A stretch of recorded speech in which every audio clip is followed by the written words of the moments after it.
YouTube channel. I say welcome back, but this is my first ever official YouTube video that I've posted. I've filmed literally probably about 1,000 but we won't tell anyone. Here we are. Hopefully this is the one, and hopefully you can go away from this video taking some knowledge and kind of like advice that I've given.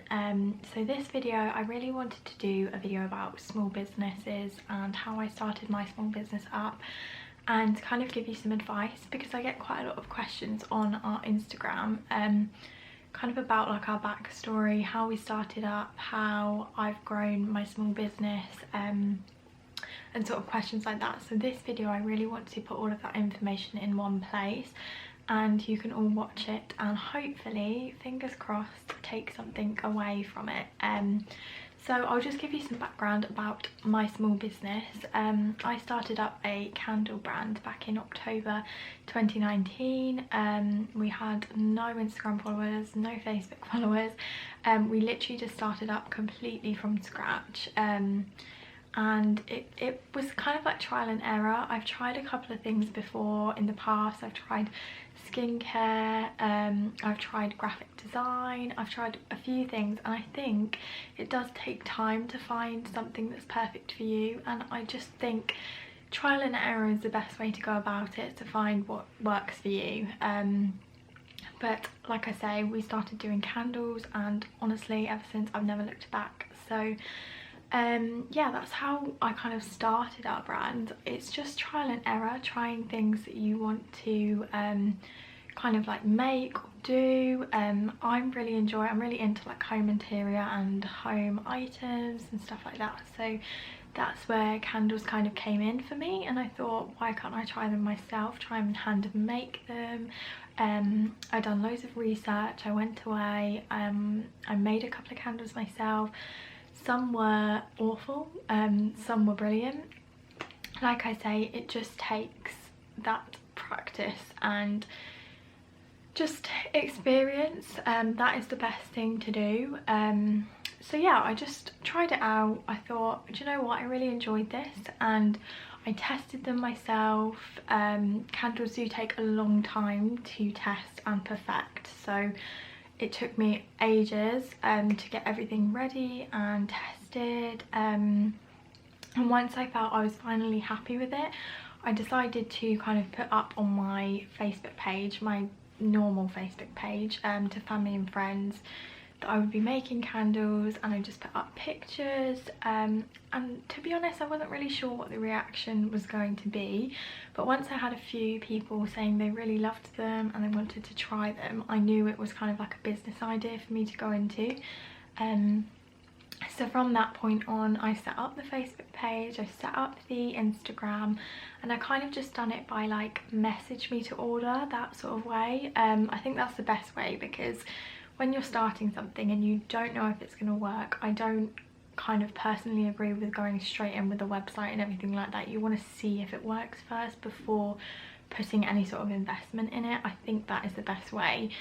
So yeah, once I'd seen that people were really interested, they started to message me with orders, and at this point I was in a full-time job, so I would come home in the evenings, I would make these candles from scratch and actually stand over my kitchen hob, and I would melt the wax that way, pour them in my kitchen, leave them to cure, and I would then kind of I kind of started locally, so I would get people to collect the orders, or I would kind of like deliver them if they were within 5 miles or so.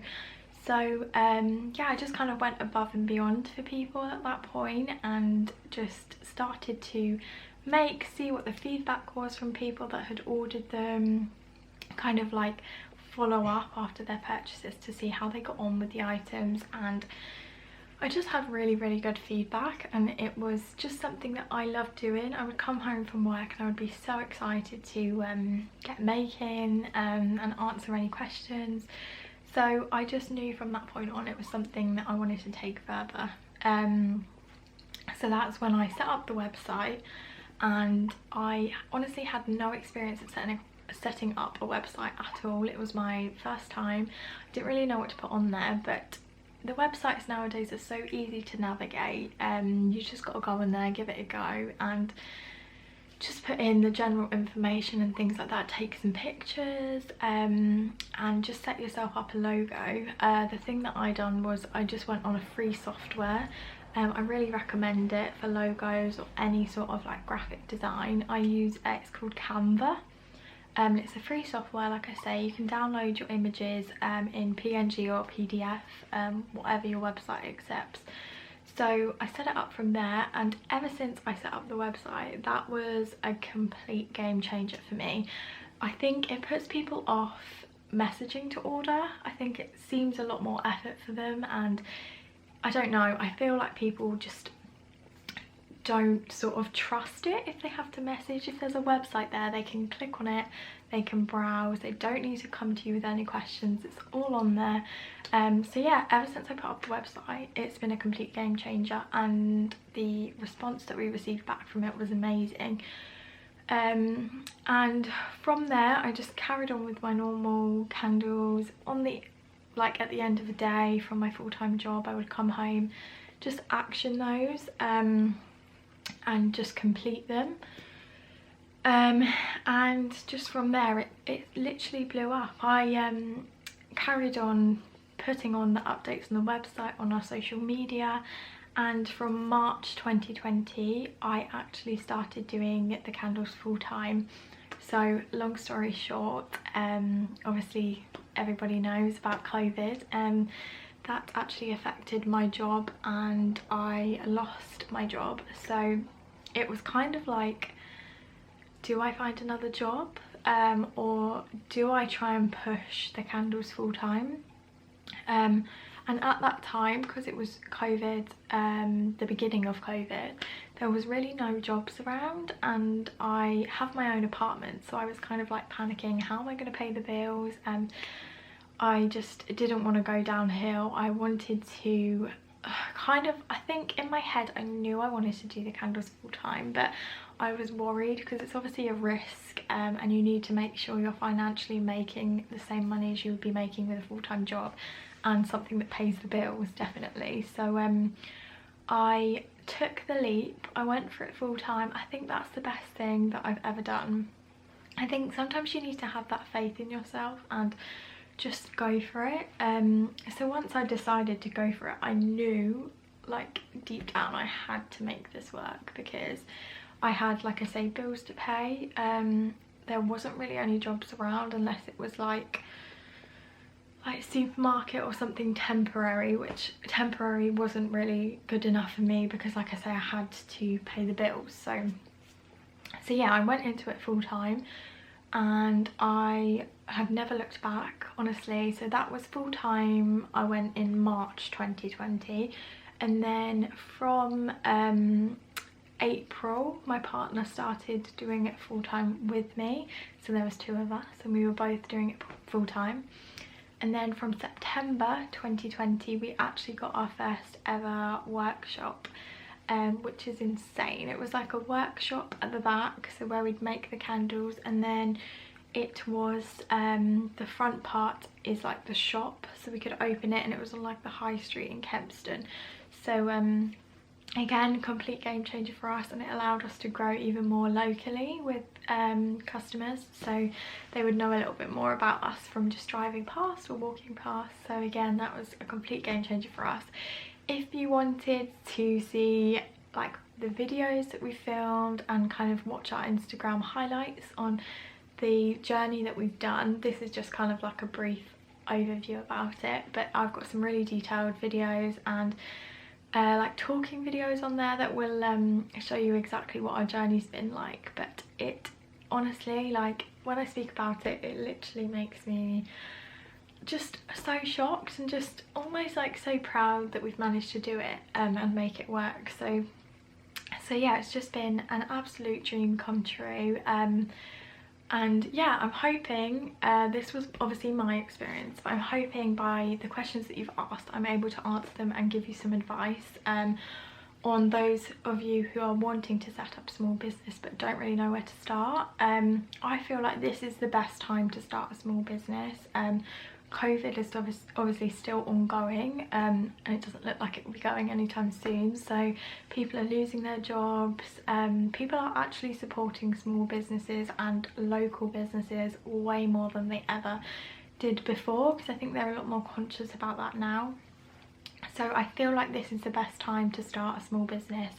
And like I say, it's been amazing for us since COVID has started, from how much we've grown. So I'm hoping that this video will be useful, and like I say, you can take away some knowledge from this video. So what I'm going to do is get the questions up that you guys have asked, and I will start to answer those truthfully from what I think. Obviously I'm no expert, but I'm hoping that, like, from our experience, I'm able to kind of guide you along the way. So as I say, I asked on our Instagram stories any questions that you had or you'd like to know. So I will just get those up now and then I can answer them for you. So the first question was, sounds silly, but when do you have the concept of where to start? It's so scary.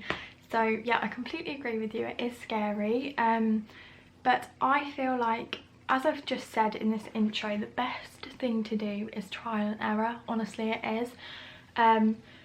I didn't actually have any loans or put much investment into my business. Like I say, I was in a full-time job at the time that I started it up, so I was lucky that I kind of had like a spare little amount to spend on stock and everything to start me up. So that's always useful, to make sure you've got like something behind you. It doesn't need to be much at all.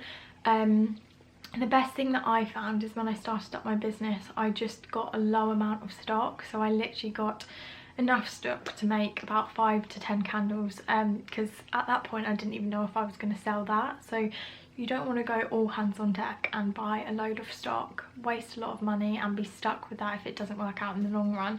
So yeah, just don't be afraid to try. Try and find what you enjoy. Think about things that you are good at. So if you're creative and you enjoy, like me, home interior or something like that, then try and look at home interior.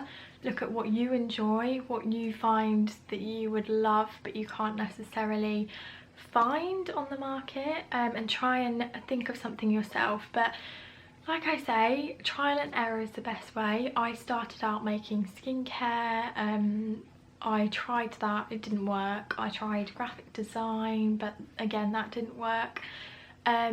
You've just got to try things and go out there and just not be afraid. You need to, don't self-doubt yourself, just go for it. Like, that is the best advice I can give. And like I say, don't feel like you have to start big. You have to start with a website and you have to get it all professional looking and everything like that. Like I say, I started just with my friends and family on Facebook and gauge the interest that way.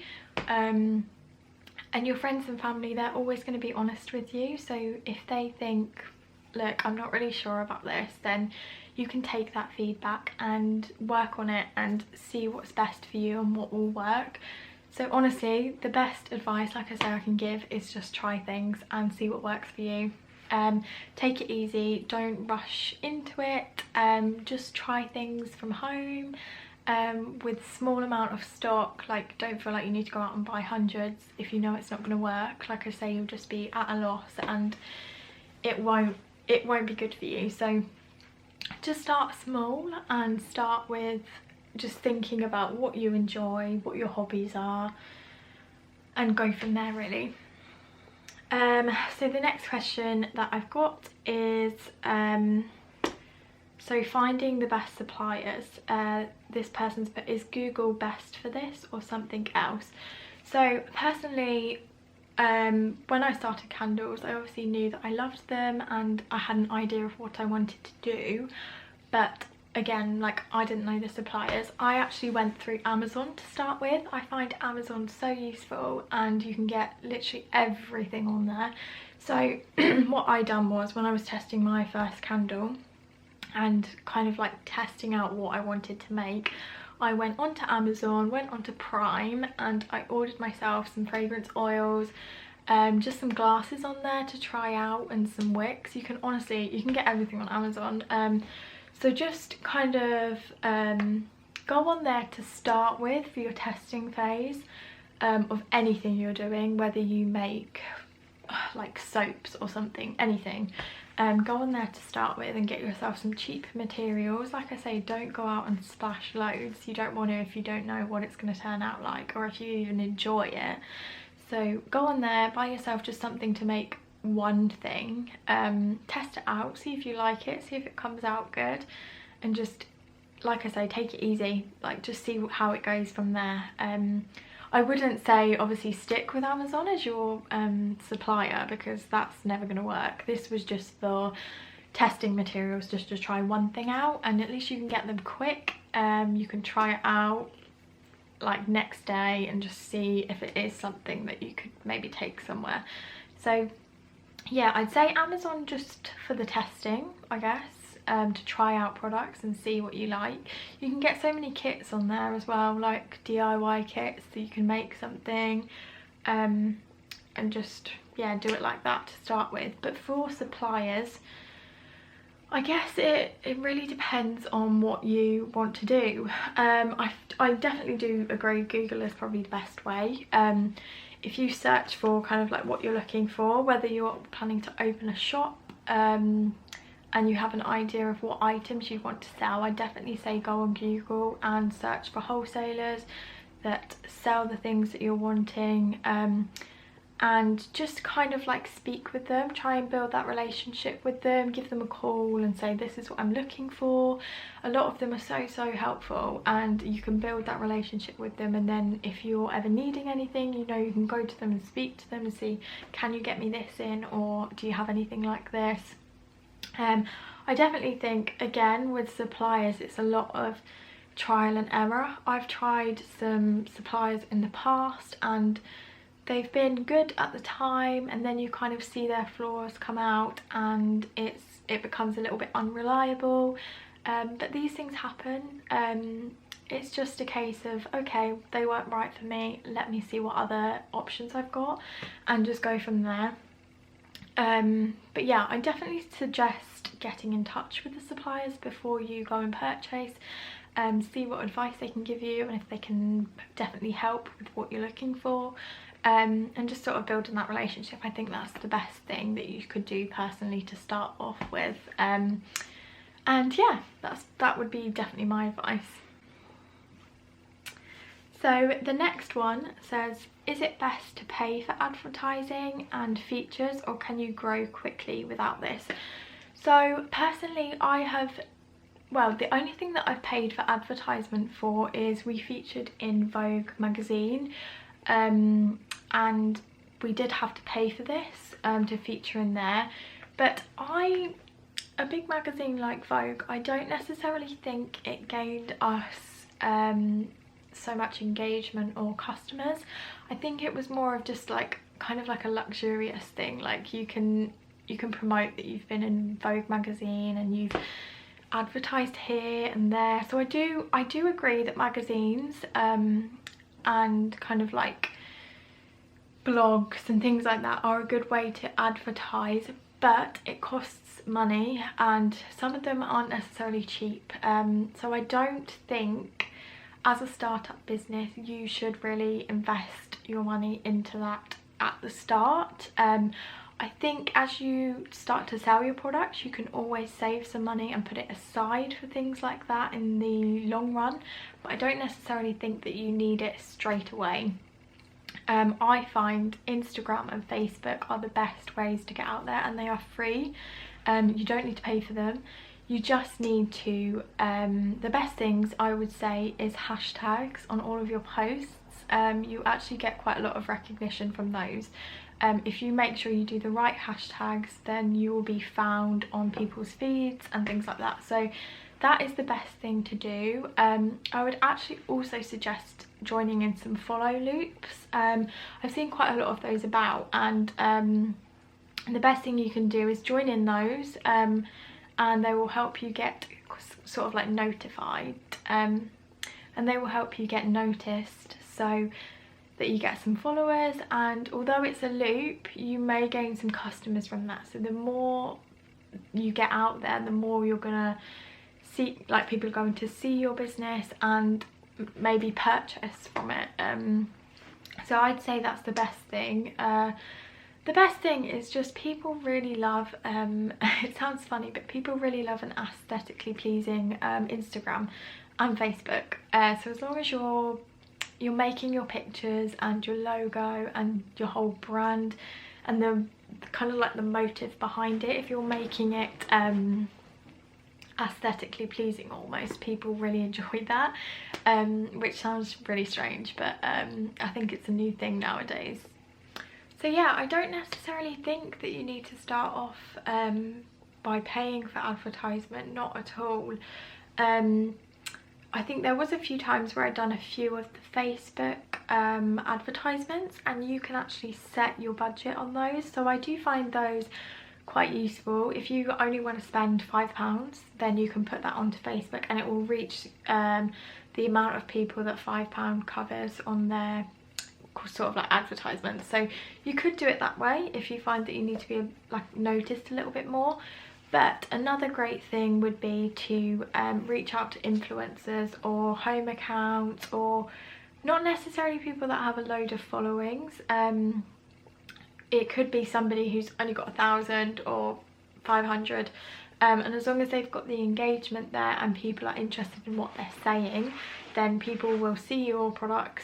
Honestly, the more you get out there, the more places you put your product and your business, the more you're going to get back from it.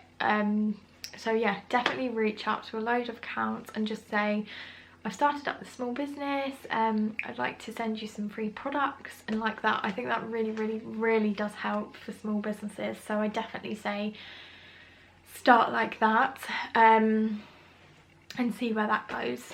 Another thing would be giveaways. They are very popular nowadays on Instagram and Facebook. So giveaways are a really popular thing. You could group up with a couple of small businesses and it will get you even more sort of engagement from a larger audience. So giveaways are really helpful as well. So the next thing was, how do you get the best product images to help build your brand? I have actually done all of our pictures myself since the very beginning up to now. I find you can go onto Amazon and you can buy yourself a light box. It's like a product light box, so it's like a white box and it's got a really bright ring light inside of it, and it actually plugs into like a laptop or something. It's like a USB cord, and once you plug that in, the light is really bright, and it almost gives you like the perfect lighting even if it's late at night, because this light is so bright, and it makes your products look so good. And then as soon as you get your pictures, they look literally like you've taken them in the sun in the perfect hour of the day, without even trying. So I definitely recommend getting the product light box. I think they're only like £10, so again, it's not splashing out. You definitely don't need to do that. And again, like the whole time I've just taken photos on my iPhone. Like, I don't find that you need an amazing camera to start off with, not at all. Just do it on your phone with the light box so you've got a good lighting. I definitely do agree that lighting is probably the most important thing for good photos. If you've got something that's in the dark, it doesn't necessarily look so great. So yeah, the product light box is a very good way to start. Another one was how to get your business in front of everyone / gain followers. So I actually mentioned the answers to this on the last question. So definitely engage in some follow loops, reach out to influencers and slightly larger accounts. Don't be disheartened if you don't necessarily get a response from them. You'll just know that they maybe weren't interested, which is fine. You will get that every now and then, so don't take it to heart. Just try and reach out and see who is interested, and I'm sure you will meet some lovely people by doing that as well. So somebody said it would be their dream to start up a small business, but money is a struggle and deciding which area, and she's put e.g. homeware. So again, I don't feel like you need to have a load of money to start off with. I never took out a loan. I didn't have much money behind, well, I had nothing behind me actually. I was just kind of using like £20 or so just to try out a product, see how it went, buying like 5 pots and wax. So again, that didn't cost me loads to start up the business, not at all. If anything, it was nothing to start it up. So don't feel like you need to have a load of money behind you, not at all. Say you wanted to go into homeware, so this lady, for example, may want to go into like home interior. Go and find yourself some suppliers first, and say you find a supplier and they're selling some products, try and find, well, if you've not got much money behind you, you're going to need to try and find some cheaper products to start with. So you could maybe start with, for example, like frames, photo frames. They're not necessarily expensive, and if you're buying them at wholesale, they'll probably be around 50p or so, and then you could sell them on, say, for £1 or something, so you're making a double profit. So it doesn't necessarily need to be a lot. Say you bought 5 of those, you've spent £5. It does not need to cost you a lot. Start with one thing, see how that goes, start to build it up, buy another product. The only thing I would be aware of is some suppliers do have a limit, like a minimum order quantity, so when starting up I would try and avoid those to start with, or even try and speak to them, give them a call, start that sort of relationship there and say, look, I'm just starting up, I can't afford to do the minimum order quantity, is there any way that you could go around this? And you never know, they could say, yeah, that's absolutely fine, we will help you on this occasion, and I don't know, you could go from there. So it's definitely worth just speaking with people and just starting off small. Don't feel like you need to go into it and have a full range behind you, not at all. Start with one thing, see how it goes, expand it. Starting up a small business is not like a quick fix, like it's not something that happens overnight. So you don't need to start big, start small, start with one thing, 2 things, and work your way up. How did you start selling? Did you create your website first or use Etsy? So like I say, I didn't start with any website first, and I don't feel like you necessarily need to. I started off with just taking orders by direct message. So you could start that way. It's again eliminating the cost of setting up a website when you're starting up. You don't need that additional cost straight away. Start off small, see how it goes. If you find it's working really well and you're getting quite a lot of messages, then the website would be your next point, and it will be way easier for you. You won't have all those messages then. So yeah, I would say don't start with a website. Personally, I would say start with messages, DMs and stuff like that, and see how it goes first of all. If it does work well, then yeah, start on the website. I have personally never sold on Etsy, but I know some people get on really well with it. So yeah, I definitely suggest setting up on Etsy. I've heard about Amazon. They do, I think is it Amazon Store, I think it's called, for small businesses, where you can set up on there as well. So maybe that's another kind of avenue that you could look at setting up as well. So somebody said, how did you gain so many followers? So at the moment I think we're on 13.8k on our Instagram. So yeah, like I say, it doesn't come overnight, not at all. You need to be patient throughout the process, and it does take time to get your name out there and for following. So yeah, like I say, definitely engage in some follow loops, because there's specific ones for small businesses that people follow along with, and they are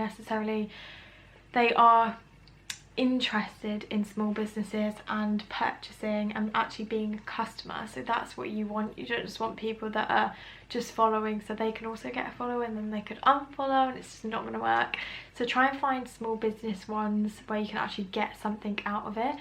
Another good one is, whatever area you're specifying in or working in, is trying to find Facebook groups that allow advertisement. Look on their rules just to check that they do allow advertising. If they do, then join it and just promote all of your products. Honestly, as many places as you can. The more you put it out there, the more people are going to see it, and the more people are going to purchase your items, basically.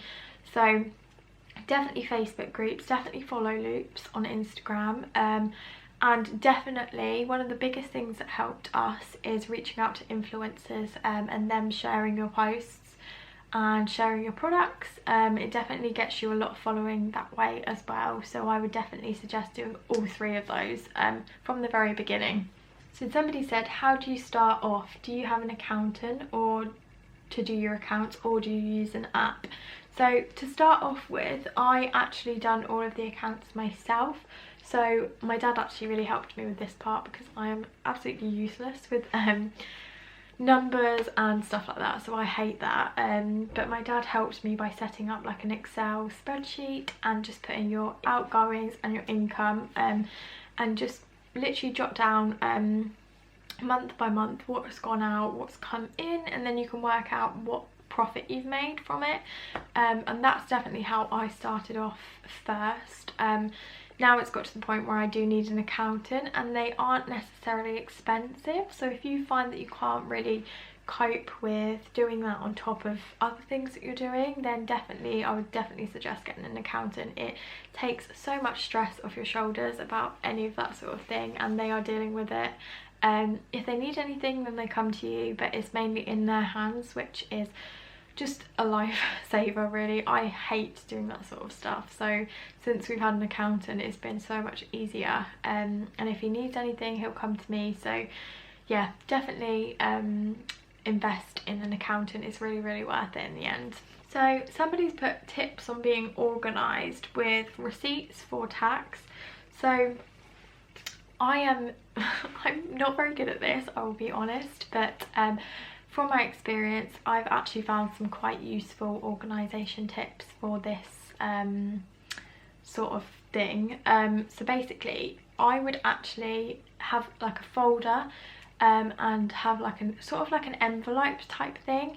So say for the month of January, you need to put all of your receipts in there. I would definitely suggest putting it in like an envelope, popping all of your receipts into that envelope for January, over the month of January, put them all in there, put them in a folder, and then once you move on to February, you can do the same. Any receipts for February, pop them straight in there.